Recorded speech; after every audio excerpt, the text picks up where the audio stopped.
Greetings, Applied AI podcast listeners. This is Justin Grammitz, your host of the Conversations on Applied AI podcast.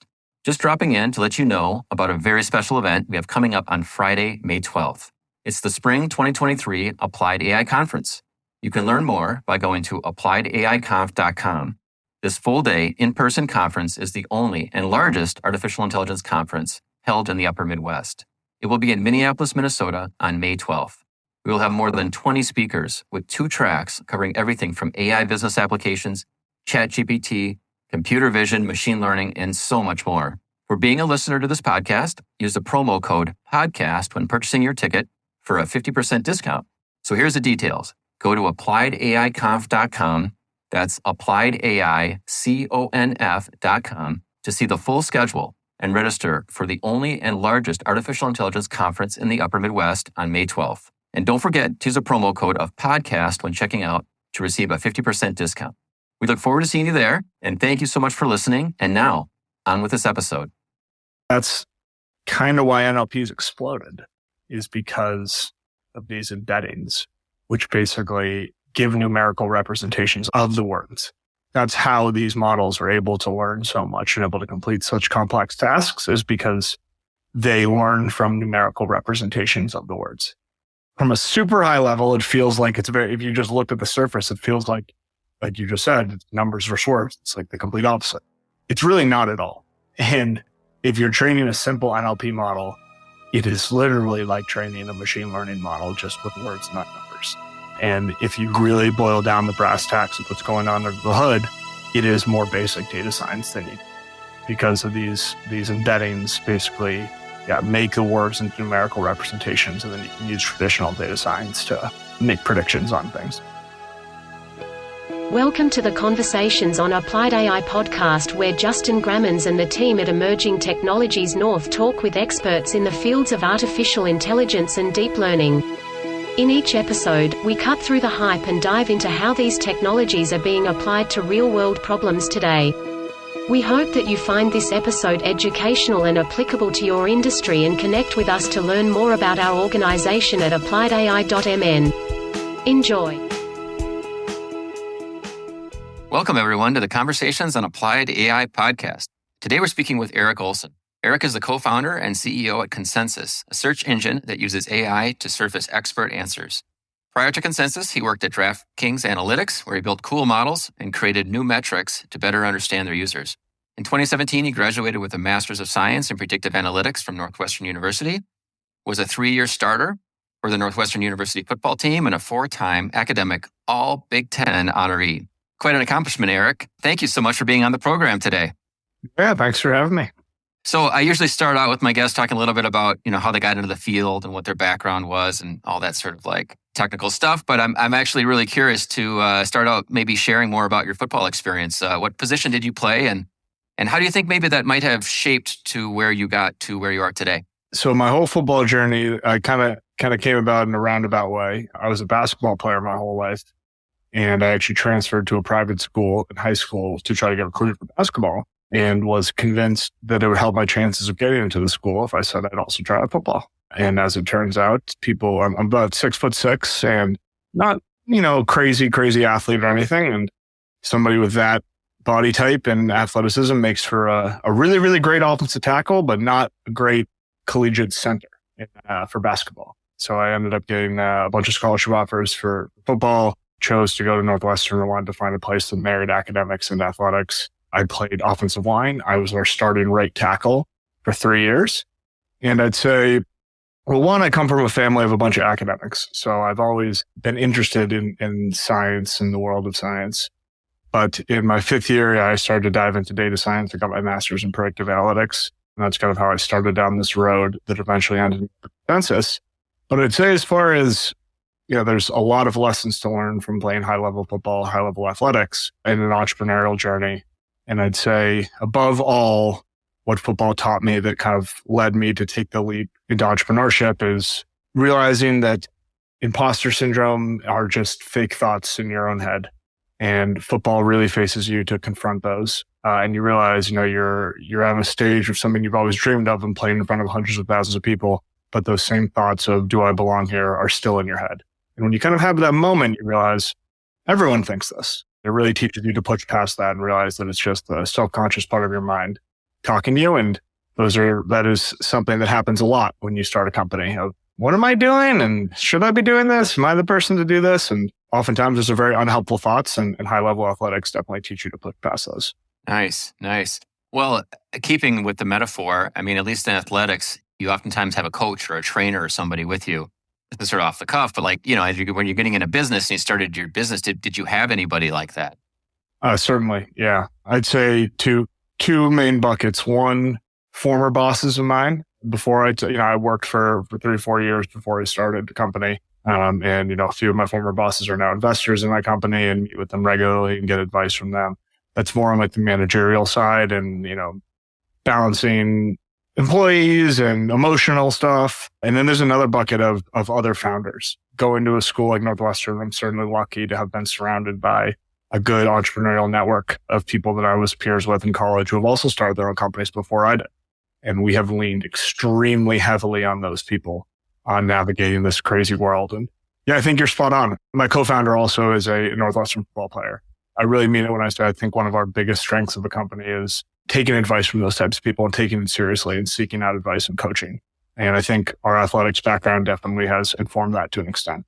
We feel like we're coachable, feel like we can take hard advice and not get too sensitive and make better decisions from that. And I think it's been a real strength of ours. And I think you're totally right to call out that connection. Excellent. You mentioned growing up with a family of academics. I mean, my dad was a physician. My mom was a school teacher, but they did start their own business. They started a vending business actually for stamp machines. And so I remember being young and going around with them to put new stamps in the stamp machine and getting the quarters out, what people bought. And this was back in the days when there wasn't any email, right? So everyone was sending stuff and everyone needed stamps. So they'd go down to the local store and sort of like buy stamps. And, I never really thought that I would become an entrepreneur either. You mentioned your parents having academic background. Did you see anything? Did you see any entrepreneurial stuff as you were growing up? Honestly, not too much. If I'm being totally honest, I really mean it when I say my family has a pretty deep academic background. My grandfather is a lifelong professor, my dad's dad. My parents actually met at an MIT lab after college. My dad was a computer scientist doing research at MIT, and my mom was a cartographer. So not deep into academia, but they're both working at a research lab in the Boston area. And then my sister is a lifelong teacher. She's done nothing but teacher her whole career. She's taught all over the world and has an advanced degree in education. And honestly, what really pushed me to taking the entrepreneurial leap was not familial backgrounds. It was the why now story that I felt like emerged from this idea that I had as a non-expert, as somebody who, is kind of a jock who wants to be a scientist deep down because of those familial connections. I yearned for a product that made it easy to get good information quickly and get information from academic sources. And I knew that product didn't exist. And then it was really in the middle of COVID, 2 things happened. One, it was never more clear that the world really wanted a product like that there was a demand for getting good, verified information quickly, but then also learning about how far along AI had come, specifically in language model technology, and realizing this idea that I had 6-7 years ago, holy crap, it might actually be able to be solved, and it might actually be able to be solved as of like a year ago. And basically had the conversation with my co-founder of, if we don't do this, somebody else is going to. And felt like that was I felt this pull from that why now story more so than from, having a deep history in my family of entrepreneurship. Gotcha. So sort of, yeah, I get it. In some ways, sort of scratching your own itch, I guess. You're seeing a need in the market. This is something you would use on a day-to-day basis. That's exactly right. Yeah, so I was just going to say, maybe rewind me back. You're sitting there at DraftKings, or I think, right? Is that where you left to then start this business? You see this opportunity. Tell me a little bit about the company, I guess. What does it do? And how was it when you finally pulled the trigger? Our company is called Consensus, and we are a new search engine that uses artificial intelligence to find answers in peer-reviewed papers. So it allows you to type in a plain English question. Does fish oil actually help cardiovascular conditions? And then what the engine will do is find papers that have looked to answer that question and pull out the claims being made from those papers. So effectively, it's a way to have a question and instantly see what the landscape of evidence in research is about that question. Are COVID vaccines effective? Does zinc actually help with depression? Does the death penalty actually reduce crime? All questions that have been empirically studied, you can ask, and we'll find the conclusions that have been made in research. And I think you said it exactly right. One of our big advantages is we're really building a product that serves ourselves, and we're our first users. I use the product every week, not in a professional state. Obviously, I'm doing tests and whatnot, but I use it to look up my own questions every single week. And it came from a frustration of knowing many of the things that we debate with our friends, with our family, or just personally, that there are people who have dedicated their lives to studying those questions empirically. But that data is completely inaccessible, especially for a layperson. And you basically have two options to quickly try to search for that type of thing. You type it into Google. It's great for many things, but it's not designed to answer these questions. You're getting clickbaity headlines to blogs that are SEO, and you get a bunch of advertisements too. Or you could pop open a Google Scholar or a PubMed, which has the right source material, the same source material we're using. But those products haven't innovated in a decade. All they allow for is keyword hacking, and they deliver you a list of links, and all your work is still active. So we wanted to try to build a product that took the best of both worlds, that took the intuitive ease of use of a consumer product like Google, but married that with the rigorous source material like traditional academic search engines. And it was loved working at DraftKings. It was an amazing place to work. Did a lot of cool things there. Completely unrelated subject matter wise, but it really was in the middle of the pandemic where I was no longer commuting and had some extra time at the end of the day. Also sports had stopped, so the DraftKings workload was a little bit lighter than normal. So had a little bit of time to explore some other ideas and potential pursuits, and it was that led me to start working on it along the side, and made some progress and realized we were kind of onto something, had some people that wanted to invest money in it. And when you kind of get, it isn't the sexiest, I dropped everything and took this giant risk. We actually had some investors lined up by the time that I had quit my job. It wasn't the proverbial giant leap of faith. It was clear we were kind of onto something, and I used the luxury of working from home. So is this you and your co-founder getting this thing started, or did you have, how many people were involved at the early days? It was me and my co-founder who spent a few months just defining what we were trying to do and learning about how we could potentially do it, learning about natural language processing and artificial intelligence. But then we brought on a contracted data scientist to help us build a proof of concept. His name is Ali Fareed. He's a PhD in computer science, and he is now on the team full time. We brought him on to just build us something to prove to ourselves that it could work, and eventually prove to investors that it could work, to then raise money to build the scalable version of it. He did so quickly and so efficiently that we knew he had to be a part of the team. So we asked him to come on full time as our founding engineer. And then after we quit our jobs and raised a little bit of money, we hired 2 more engineers and now have a full-time team of 5. Yeah, cool. And you guys are sort of all over the United States? Yeah, me and my co-founder are here in Boston together, and the rest of the team is totally distributed. Cool. These are exciting times. It's kind of fun, I guess, to be able to sort of see the product kind of get traction that quickly, especially throughout the investor community, right? You guys were able to put together a sort of an MVP, and people came to you, I guess, in some ways, and you didn't have to sell them or do a very hard sell, it sounds like. I'm underselling it a bit. It definitely took a lot of conversations, and we definitely were reaching out to some folks as well. So I'm simplifying it for the sake of the story. It wasn't, I just popped open my computer and I had people standing at the door wanting it. Not quite that. But 2021 was an advantageous fundraising time, I should say. Sure. Well, you feel like you're onto something if it's more of a, if people are getting pulled into it rather than have to sort of push them into it. It makes it very real quickly. Yeah. And you were talking about source material. I guess, I don't really know, is this material completely and freely available? You guys have to pay to get any of it, or is it able to be accessed by anybody? So our data is in our product through a partnership we have with the Allen Institute for Artificial Intelligence. They typically work with mostly other nonprofit research organizations. They are a nonprofit research organization themselves. Through some relationship building and conversations, we were able to work out a partnership because we were able to show them how mission aligned we were and that we were trying to do, had similar objectives that they had, just with a slightly different slant to it. And we're lucky enough to get that partnership and get access to about 200 million papers via. Now, within that data set, a large portion of it is fully open access. They have just aggregated it. However, there are some within there that are still behind paywalls. We're able to run our analysis and surface those to you. But if you follow the links to the full text of the paper, you still would be subject to those paywalls.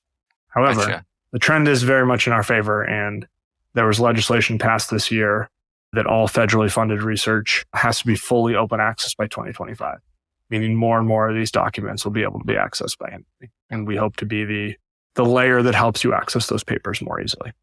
Yeah, sure. So it's safe to say you guys are bringing more of a conversational approach to this, or using conversational AI to ask these questions?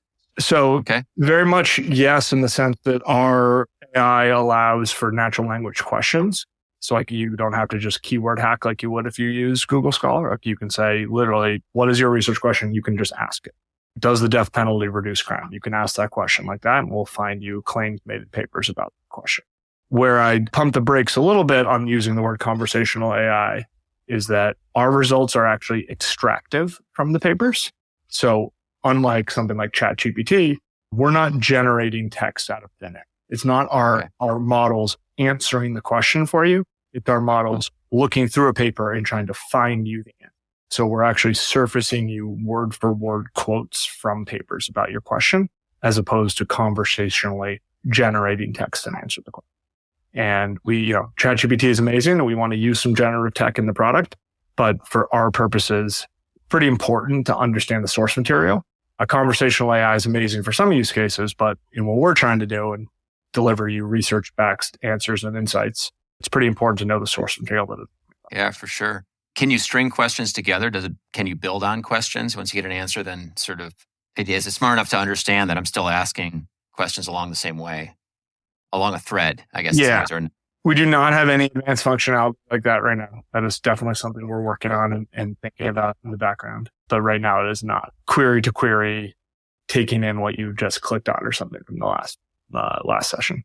Who's your core customer? I guess, I was just thinking about, I've heard something similar in regards to people that have looked through all sorts of patents. And so like lawyers are using like a lot of their stuff to find patent material or other stuff that's been infringed upon. Where do you guys find most of your customers? Like which area of the industry?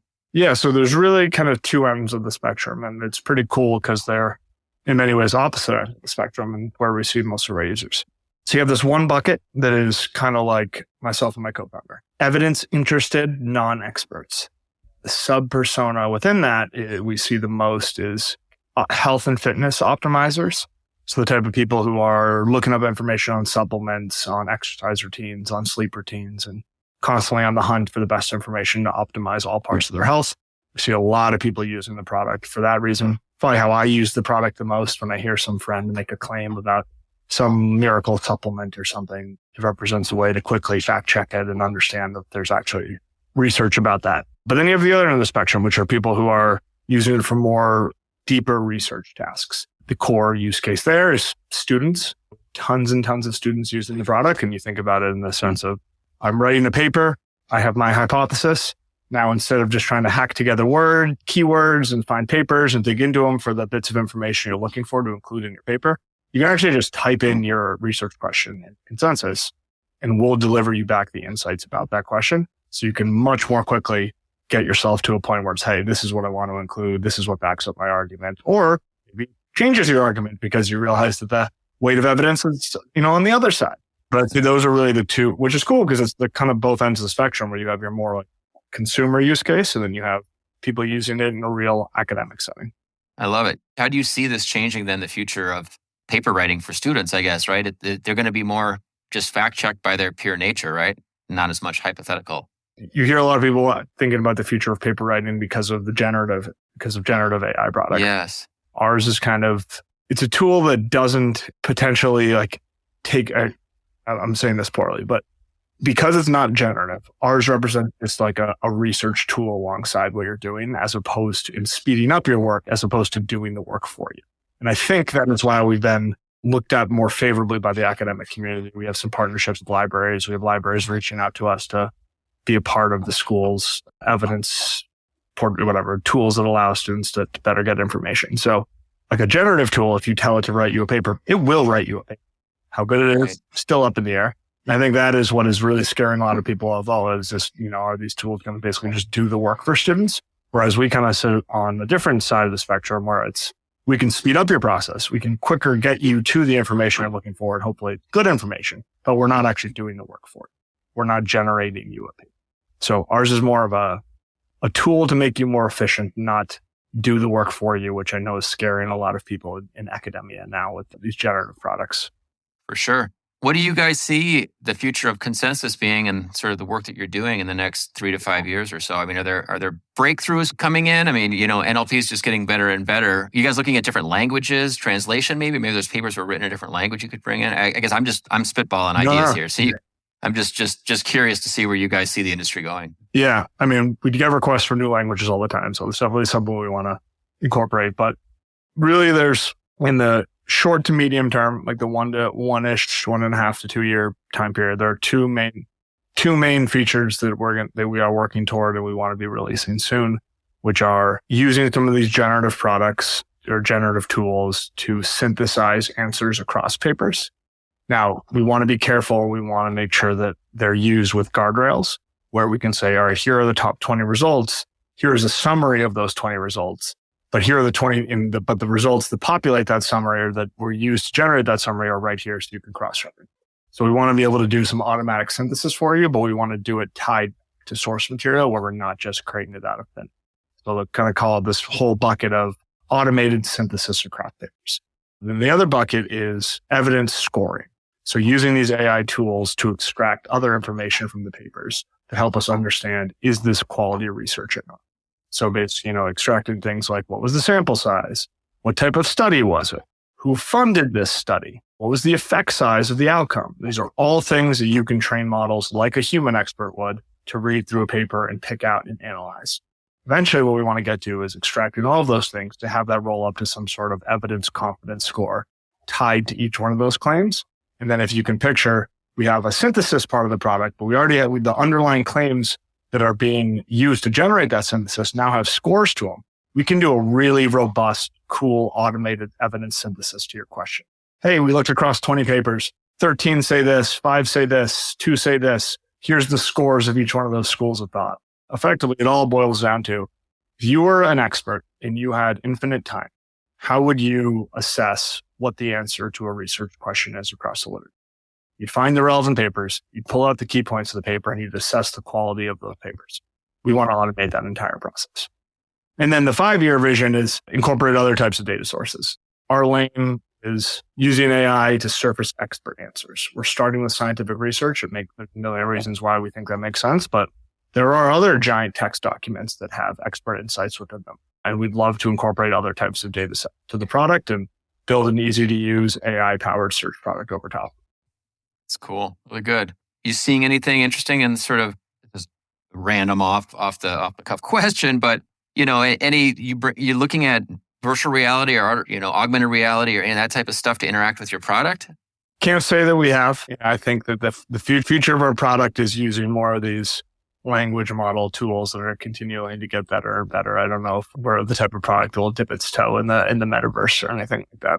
Maybe we'll see. Yeah. Maybe we'll all be in the metaverse in 5 years and we'll be forced to worry to think about that and how to incorporate it. But can't say we haven't really thought much about it yet. I was thinking when you're talking about becoming the best researcher or asking a question, some people have maybe put a name to their product, you know, or a persona or a person around it, and then it really feels like it's somebody that you're interacting with. So I wasn't sure if you guys were thinking about that or maybe go there in 5 years. That is actually fair because we have talked about some things like that. Talking to ChatGPT is like talking to the average of the internet right now. And our goal, if we did build like an interactive chat feature, would be have it like talking to your scientist friend. And then, if we ever built out that module that was purely conversational, we'd probably give it call it Einstein or something. Yeah, sure. Did you go right into a master's program to do this predictive analytics? Yes. My academic background before that was like traditional, like business type degree. And it was not the easiest, but I had to teach myself how to code and kind of went right into the trial by fire right into that program. Would you recommend it? I mean, there's definitely better on-ramps if you dip your toe in computer science or data science and in undergraduate work, but there's no trial by fire is definitely an effective way to learn in many ways of forcing yourself, forcing function to actually learn a specific type of skill. And when I took my job at DraftKings, there was still a lot that I didn't know. I was still relatively new to the space. And if I had, said, I can't take this because there's certain skills that I don't know yet, I would have never been where I am today. And learning on the job, having the skills to figure things out on the job is arguably the most important skill of all. Is you get more skills if you have the skill of figuring things out and learning more skills. For sure. Yeah. So anyone that's maybe coming out of school, I guess undergraduate or master's, like how are you guys hiring? I'm sure you're looking for certain skill sets, number one. And then, like I say, maybe put yourself in that graduate student's shoes. Yeah. What should they be learning? We're not hiring at the moment. We probably will be soon. We're going to be looking for some more traditional software engineers first. I can speak to the route that I took and why it helped get into the AI world, but there's a million different ways. And one of the beauties of the world today is that there's so much information available that you can teach yourself a lot of these things. There's online resources. There's really no excuse to get yourself up to a point of some competency if you really want it. But I think the on-ramp for me was learning about data science and predictive analytics. It feels like it's extremely far away from artificial intelligence.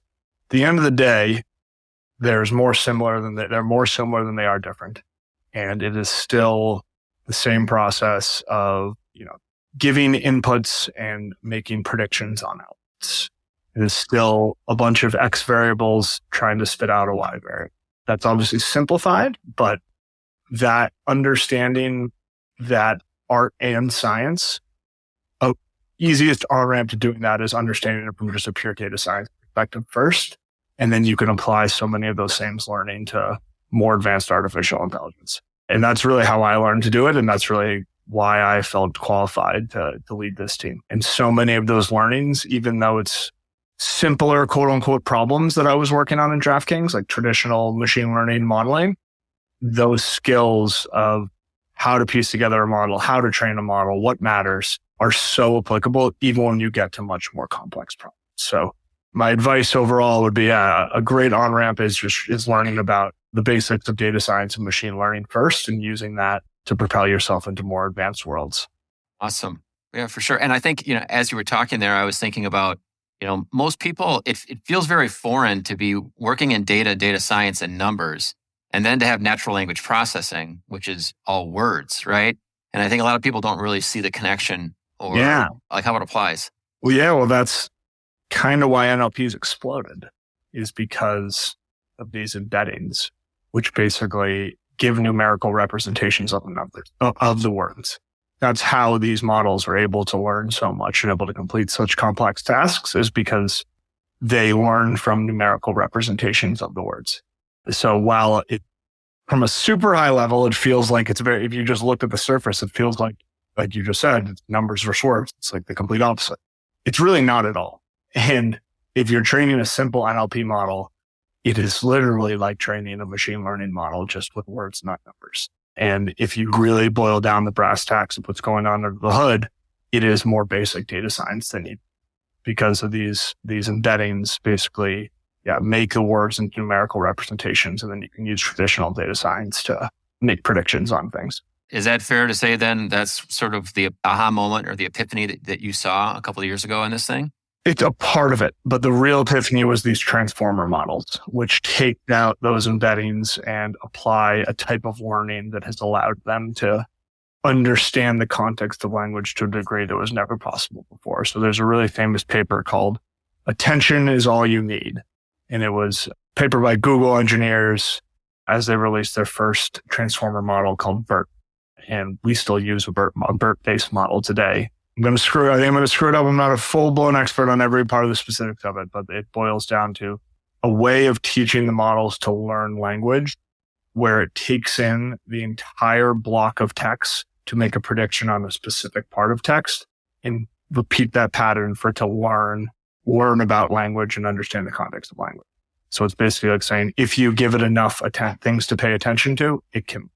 And it completely transformed, no pun intended, how powerful that these NLP models were. And I believe that paper was either 2017 or 2018. And that's when it really started to take off. And there's that same basic framework that GPT is trained on, where basically is given a giant brick of text. And then there are words that are masked, and you teach it by having to try to predict what words are missing. And then you tell it where it was wrong, and you give that 1 billion examples.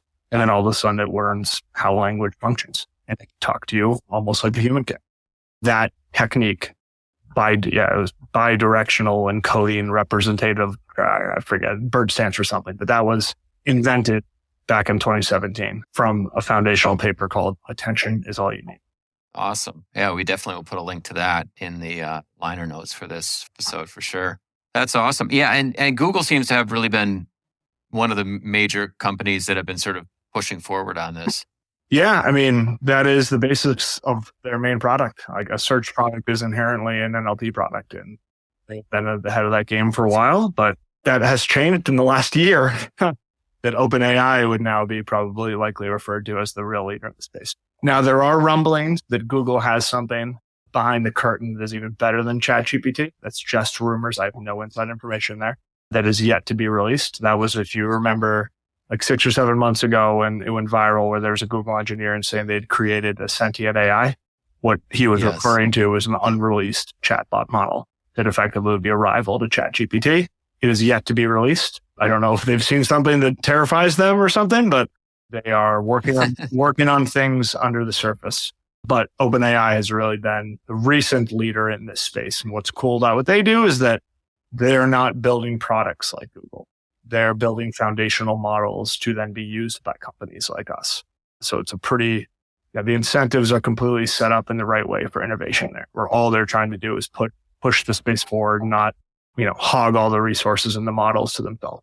Sure. That's good. Well, people can go to Consensus and, sign up for free, right? Or at least there's a limited trial. Tell us a little bit about how that works. Yeah. So consensus.app is how you'd access it. It is totally free for now. In early 2023, we are going to be releasing a premium tier with some of these features that we talked about. There will be a small subscription fee per month. And then, depending on a myriad of things, we may have some usage-based subscription as well. But right now we're trying to, we want to keep a portion of the product always free, both selfishly and altruistically. We want it selfishly because it's a great growth engine. It's a great way to get people into the product and learning about us and discovering us and eventually hopefully converting to paid. But also we think it's an important product and we want to be able to give some value to people regardless if they're able to pay or, need it every day like some people will and some people won't. And we want to have the ability to access it for free. So right now, totally free to sign up and search. In the future, there will be a premium offering, both with features and potentially some users. Awesome. Well, great. How do people get a hold of you, Eric? Yeah. LinkedIn? LinkedIn, Eric Olson, OLSON. You can go on Twitter and follow us at Consensus NLP. I'm on that Twitter all the time. DMs are open if you want to contact us. And then, those are probably the two best ways, LinkedIn or Twitter. That's good. Well, curious, just to sort of end it off here as we start winding down. You still play sports, football, basketball, any of those things? Basketball. Football is a bit harder to play recreationally. And I don't know if my body would be too happy with me if I tried to strap on the pads again, but I play basketball all the time. Yeah, good. Yeah, I mean, have you found exercise and physical movement helps with your mental attitude, I guess, with regards to running a business and everything? 1,000,000%. You can look up that question in Consensus and see all the amazing research on the benefits of exercise on decision-making and cognition. But yeah, there is no better remedy to getting stressed about work than going for a run or playing a game of pickup basketball. And my co-founder, like I said, is also a former athlete. And we definitely, you will never be faulted if you sign off for a few hours to go exercise. Because, not only do I want myself and employees to be doing well mentally, completely selfishly, but from a business perspective, you're likely, if you just work straight for 12 hours versus work for 10 hours and exercise for 1.5, you'll probably be more effective doing the latter. Well, good. Okay, Eric. Well, I appreciate the time today and look forward to keeping in touch, watching what's going on with Consensus. The product is fascinating to me. I think you guys have touched on something in a unique way. And I think, like you said, your differentiator is really going to be in this space of making it easy to use, more of a consumer-based application. That is exactly right. That is our goal with all of this. Make it easy. Good. Make it easy to get hard, good information. Well, great, Eric. Well, you take care and thanks again. And we'll definitely keep in touch. Good luck at Consensus. Thanks, Justin. Thanks for having me. You've listened to another episode of the Conversations on Applied AI podcast. We hope you are eager to learn more about applying artificial intelligence and deep learning within your organization. You can visit us at appliedai.mn to keep up to date on our events and connect with our amazing community. Please don't hesitate to reach out to Justin at appliedai.mn if you are interested in participating in a future episode. Thank you for listening.